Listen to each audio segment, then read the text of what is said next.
You walk into a coffee shop, you order a latte, the barista smiles. You smile back. Then they say, "That'll be $5." And suddenly, you're no longer smiling. You tap your card anyway because at this point, admitting defeat is faster than making coffee at home. You grab your cup, take one sip, and convince yourself, yes, I can definitely taste financial responsibility. But here's the part nobody talks about. That $5 latte, it costs only about 30 cents to make. That's not a typo. That's not clickbait. That's not me being dramatic. That's just capitalism wearing a barista apron. Think about it. Coffee beans, milk, a paper cup, a lid. That's pretty much it. No diamonds, no truffle shavings, no unicorn tears harvested under a full moon. Just coffee. So if your latte costs around 30 cents to make, where did the other $4.70 disappear to? Did it evaporate with the steam? Did the foam get a promotion? Or are we all unknowingly paying rent for the cafe's Wi-Fi and indie jazz playlist? Today, we're following every single dollar of that $5 latte, from the coffee farm all the way to the cash register. And by the end of this video, you'll never look at your morning coffee or your receipt the same way again. Let's do some actual math because numbers don't lie, only receipts do. A standard double-shot latte uses about 18 grams of coffee beans. That's roughly 15 cents worth of coffee. Now pour in some milk. That's another 10 cents. Paper cup, 3 cents. Lid, 2 cents. Sleeve, maybe another 2 cents if they're feeling fancy. Even if we round everything up, the raw ingredients come to about 30 cents. Yet somehow, you're handing over $5. That's a markup of around 1,500%. Think about that. You could buy enough coffee beans to make an entire week's worth of lattes for the price of 2 cafe drinks. And before anyone says, you're paying for the experience. Really?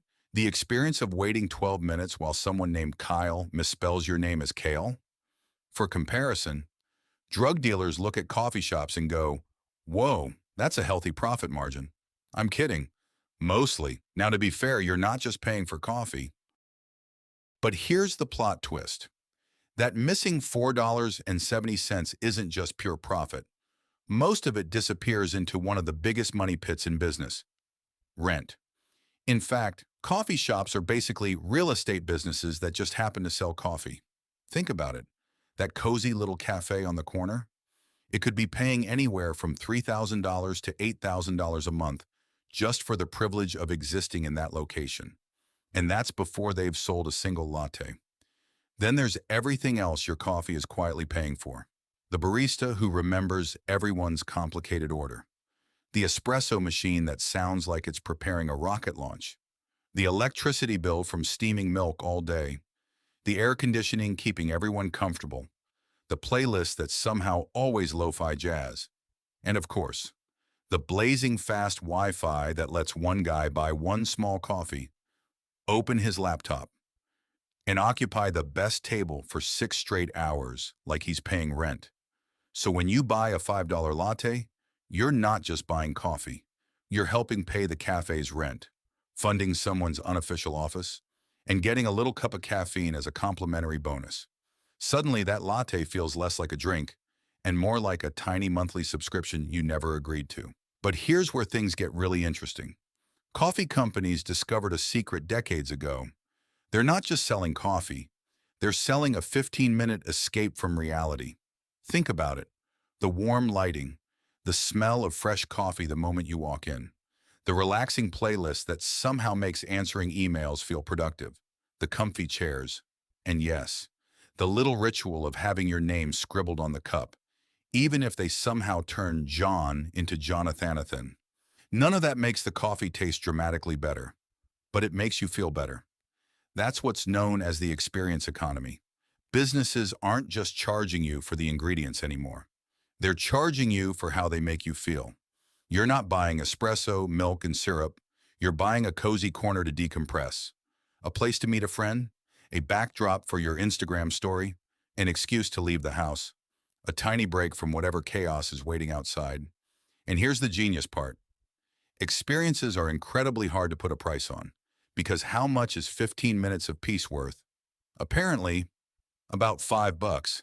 So no, you're not paying for coffee, you're paying for the vibe. And if there's one thing businesses have learned, vibes have some of the best profit margins on earth. Now here's the part that should make you just a little uncomfortable.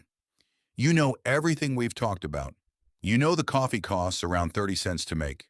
You know you're paying about $5. You know the markup is enormous. And tomorrow morning, you're probably going to buy one anyway. Why? Because your brain is running a little psychological trick called price inelasticity. In simple terms, some things become such a regular part of your life that your brain stops arguing about the price. $5? That's not too bad. Tomorrow, another $5. Next week, another 25. By the end of the year, you've spent enough to wonder why your savings account looks like it survived a natural disaster. Now compare that to gas prices. Gas goes up by 10%. Suddenly, everyone's a part-time economist. People are refreshing fuel price apps, driving across town to save 20 cents, giving passionate speeches at the gas pump like they're running for office. But coffee could quietly jump from $5 to $5.50, and most people would just sigh, tap their card, and say, well, I do need it. Same person, same wallet, same math, completely different reaction, because coffee isn't just a drink anymore. For millions of people, it's part of the morning routine, and once something becomes a habit, logic quietly packs its bags and leaves the chat. So the next time you're handing over $5 for a latte, remember, you're not just paying for coffee. You're helping cover the rent for a building on one of the most expensive corners in town. You're paying the barista, the electricity, the Wi-Fi, the air conditioning, the playlist that somehow makes everyone feel 12% more productive. You're paying for your name to be written on a cup, even if it's spelled so creatively your own mother wouldn't recognize it. You're paying for a comfy chair, a quiet place to think, a tiny break from a busy day, and perhaps most importantly, you're paying because your brain has already decided that this is the one daily expense that's worth it. Not because it's cheap, not because it's fair, but because it feels worth it. And that's the real lesson. The world's most successful businesses don't just sell products. They sell convenience. They sell habits. They sell emotions. They sell identity. Coffee just happens to come with all of those in one paper cup. So no, it's not a scam. It's not magic. It's not even about the coffee anymore. It's simply one of the greatest marketing victories ever brewed.